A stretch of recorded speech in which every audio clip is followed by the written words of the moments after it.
What exactly?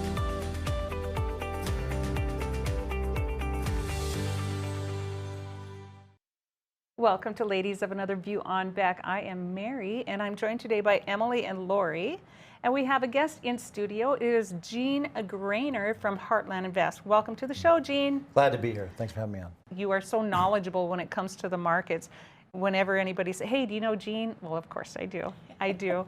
Tell us a little bit about what's going on with the markets. Well, the last time you had me on, remember I went out of the way of telling you nobody's going to starve because of the Ukrainian war that took place. And prices had exasperated themselves right after the invasion. Within a week, we had seen prices for wheat go to the highest prices of all time, matching prior at $13.50 for Chicago wheat. But the more important Kansas wheat, the hard red winter wheat, which is the #1 crop that we grow in the United States, and it's the what do you call it? The best milling quality for bread, whereas we have our spring wheat, for our pastas and such, and we grow half of that of the winter wheat. But the point was, we went to about $13 a bushel, and since then we had seen a massive decline of well over $3 a bushel off that. And the reason why I explained nobody was going to go hungry is that when I make that statement, it's about the United States. There's going to be problems around the world. There's going to be third world countries, unfortunately, because of the elevated prices. That's how the rationing is going to take place, unless prices are accumulated, supplies are accumulated through donations and given to the third world countries. But like Syria, Turkey, Bangladesh, these countries are still going to go to Russia, which are inside of all these sanctions, supposedly, which are loosely held. The ports of Russia are wide open, and wheat will be leaving the Russian ports to some of these third world countries. But we're going to be in this elevated pricing event. And so as scary as it sounds, Ukraine, the wheat basket of Europe, yes, like North Dakota, they always call us the wheat basket, the bread basket of the world here in North America. But they are big in exports. But there are other countries that stepped up to the plate that typically we're not used to seeing this. One of the big things that brought wheat from $13 a bushel and knocked us down to $9. In a little bit here, we'll show you some charts of what's going on, because we have elevated back to near $12 a bushel again. But and that's because of the drought down in the plains. You've heard of the fires in Nebraska and such, and the widespread drought that's taking place. So we're repricing. But overall, the wheat production that had came out of India, they hadn't exported wheat in 20 years. All of a sudden, they had a record crop last year. They grew, and they were sitting on it, because when you have 1.3 billion people in population, you don't exactly just start selling off your excess supplies. But once they started seeing what they could get for this wheat, and they could see weeks out, like they'll start harvesting their wheat already starting here in the first part of May, that they saw another good crop was on the way. They stepped into the export market essentially at the beginning of March, when all this chaos got underway, and they said they will start selling some wheat. Now, their wheat equivalency to sell into the world is about half that of what Ukraine was offering. So it wasn't completely, offset, but it was a big token of support to the world in general to help, calm the fears that, in general, the public is not going to starve. The problem, again, I come back to, is your third world countries who can't afford the price. That's how the rationing takes place. Okay, so quick question. Are they going to be planting wheat in Ukraine, or is everything pretty much shut down as far as farming? Answer to your question is, it's shocking everybody, the progress they're making. First off, if you've been following the news, you're realizing that Ukraine has done a heck of a pushback. And they've pushed this back to the point where only the eastern third of Ukraine is now where the war is taking place. Well, the spring wheat, a lot of the spring crops are grown more in the central to the west. We have an employee, his uncle farms, he grew up in Ukraine. As a young boy, he was in Ukraine. And he calls his uncle, and on a regular basis, they keep track through Facebook. And they're going to get their crop in. And they just pushed out a recent report from blackseagrains.com, I believe it is. I just saw it this morning on Twitter. And right now, the planting progress for Ukraine is on par with any normal year, except for the eastern, less than a third, like eastern 20% of Ukraine, where Donbass is, and down in Crimea. But Crimea isn't really a crop growing region. That's where there's an issue with getting the crops in. But in general, we are seeing now, I wish I would have saved the photo. I could have brought it with and showed it to you. They had a picture of a Ukrainian farmer in the west out of a very modern looking tractor with an air system, and he was checking the soil with a bulletproof vest on. Oh my goodness. I mean, that's how they're farming. But he was, west of more of the military action. But the point is, Ukraine is planting this crop. Here's the overall problem right now. The southern borders, where the Ukrainian grain leaves via the Black Sea port, pretty much have been obliterated, like Odessa, Milikai. There are several grain ports where like 40% of the grain leaves out of those areas. Their elevator legs have been destroyed by bombing. Now that's going to take well through the end of the year if the war stopped right now to get this fixed. But it's pretty much a far-gone conclusion that this war is going to continue well through the end of the year. So it's so bad that we're already pricing December 23 corn is near $7 a bushel, $6.70. This is unheard of to hit the next crop year because you always plan on extra yield next year. So what the market is assuming is that Ukrainian corn and wheat won't be coming out of that country not only the rest of this calendar year, but well into next year as well.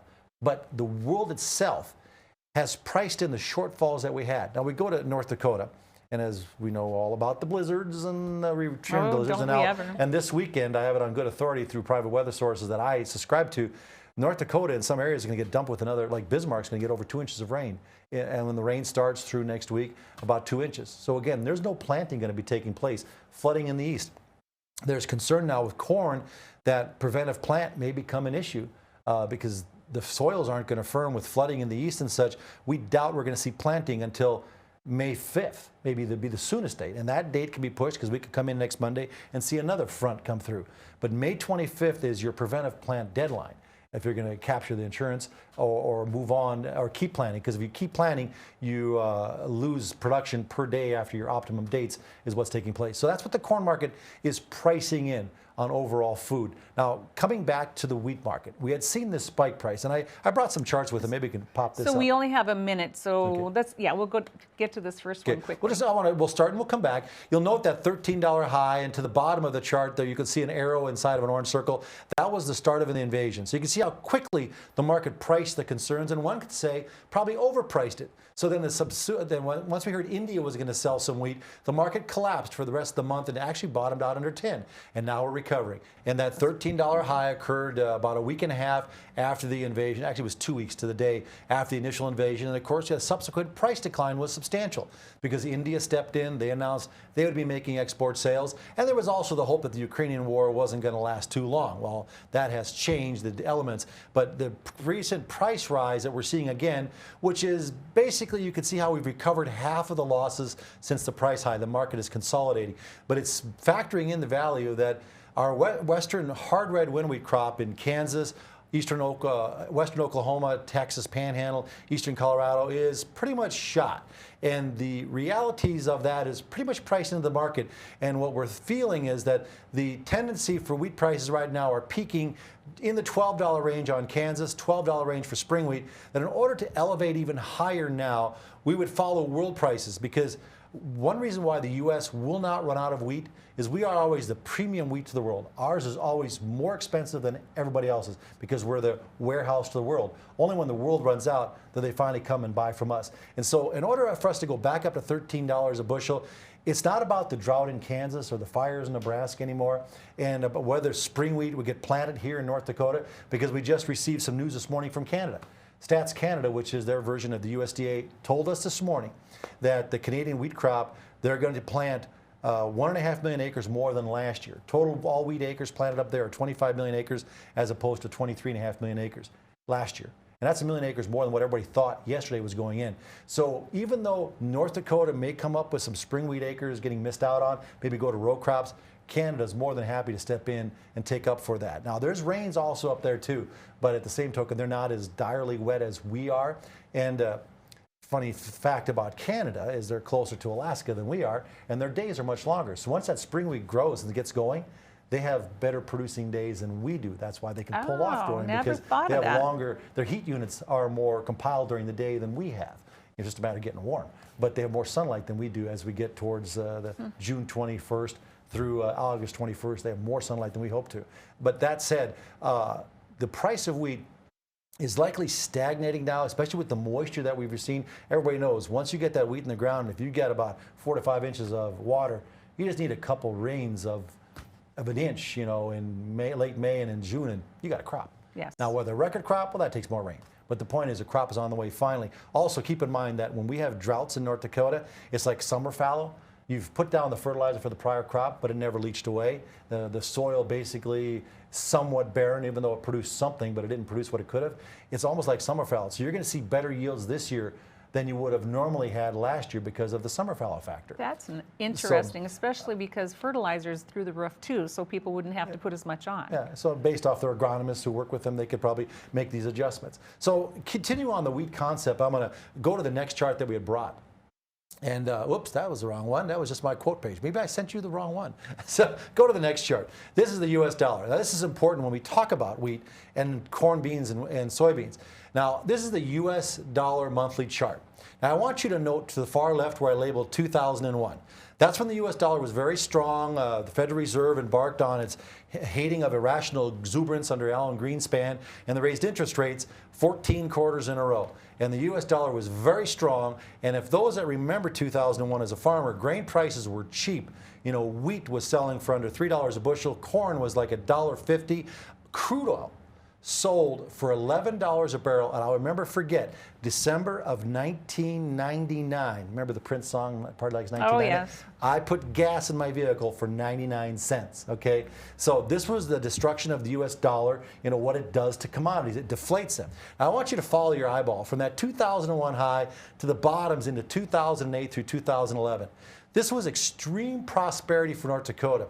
No, it wasn't the Republican way. It wasn't Governor Hoeven who stepped in. We could have had the worst spending Democrat in place, and he could have never spent more than Governor Hoeven did because the U.S. dollar collapsed. Oil prices, grain prices exploded into 2008 and stayed high well through 2014, the heydays of North Dakota. And this is when it changed, when the dollar turned up. I tried to warn our legislator at that time that you better fix your budgets, your ban-in, because the oil flow is going to shut down because the price of oil and grains were going to drop. Well, they didn't listen to me, and of course we know what happened. They had to convene emergency meeting, you know, for the budgeting for North Dakota. Well, that's because the U.S. dollar messed it up. Now, look at what happened in the U.S. dollar. 2017, that was the peak of our problems during that 2015 through 2017 biennium. Then everything fell off. Now, 2020 was the COVID spike when the world panicked and went, oh my God, we're all going to die, so to speak, and everybody threw their money towards the dollar.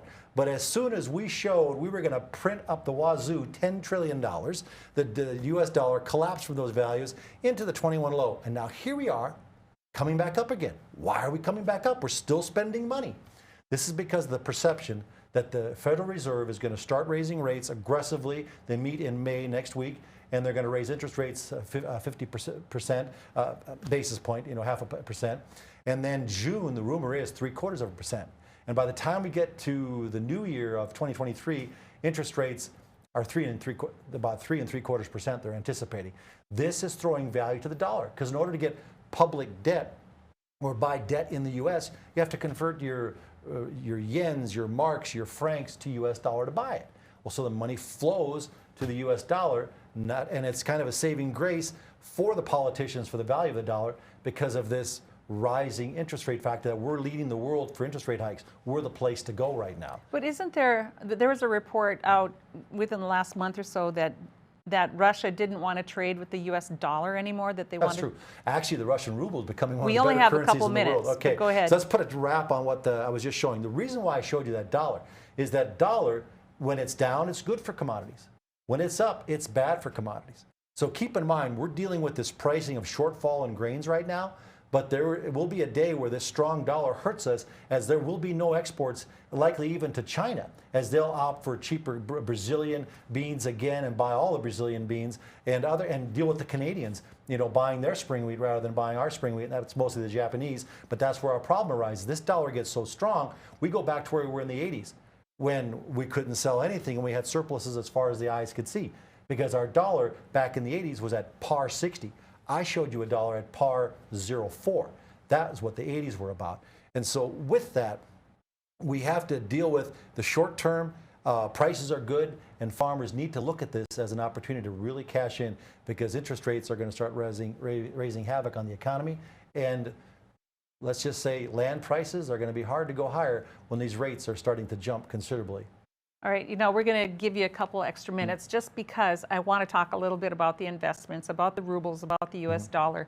Tell us what's going on. Okay, on the ruble, the reason why I said that it's becoming a better currency than the dollar as well, initially the ruble was cut in half at the start of the war, okay? But then the Russian currency came out, the ruble, their finance minister, and said, that's okay. You want to knock us out of the SWIFT program? That's just a communication of how banks, transact business.